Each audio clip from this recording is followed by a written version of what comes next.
Program layanan kepada masyarakat berisiko terhambat, imbas dari pemangkasan anggaran bagi sejumlah kementerian atau lembaga oleh Presiden Prabowo Subianto.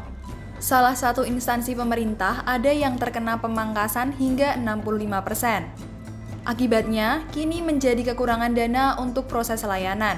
Seorang PNS di instansi tersebut menyebutkan kalau lembaganya lakukan efisiensi anggaran untuk 16 pos sekaligus, sebagaimana arahan Menteri Keuangan Sri Mulyani. Salah satu pos anggaran yang dikurangi termasuk perjalanan dinas.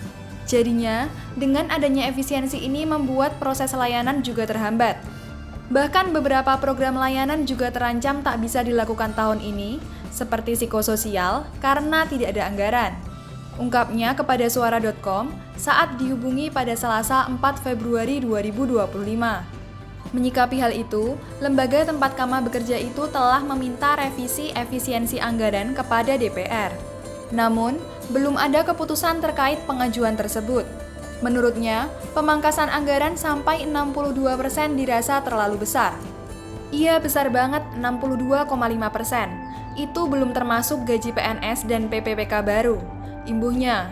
Selain itu, ia juga merasa khawatir pemangkasan anggaran akan berdampak terhadap kesejahteraan pegawai, terutama terkait gaji ke-13 dan tunjangan hari raya alias THR.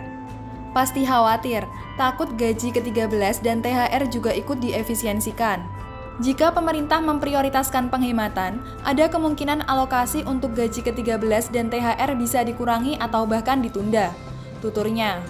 Walaupun belum ada keterangan resmi dari pimpinannya, ia merasa hal itu bukan tidak mungkin terjadi. Ini membuat PNS khawatir bahwa kebijakan serupa bisa terjadi lagi, katanya. Menteri Keuangan Sri Mulyani Indrawati sebelumnya menerbitkan surat edaran bernomor S37-MK.02-2025 berisi daftar belanja kementerian dan lembaga yang terdampak pemangkasan anggaran. Kemenkeu menetapkan efisiensi anggaran terhadap 16 pos belanja kementerian seperti alat tulis kantor, rapat, hingga pendidikan dan latihan atau diklat dengan persentase pemangkasan yang berbeda-beda. Surat Menkeu diedarkan 2 hari setelah Presiden Prabowo Subianto mengeluarkan Instruksi Presiden atau Inpres nomor 1 tahun 2025 tentang efisiensi belanja pada 22 Januari 2025 lalu. Dalam surat tersebut, kementerian dan lembaga diminta melakukan peninjauan dan identifikasi rencana efisiensi belanja tersebut. Kemudian, hasilnya disampaikan kepada mitra komisi di DPR.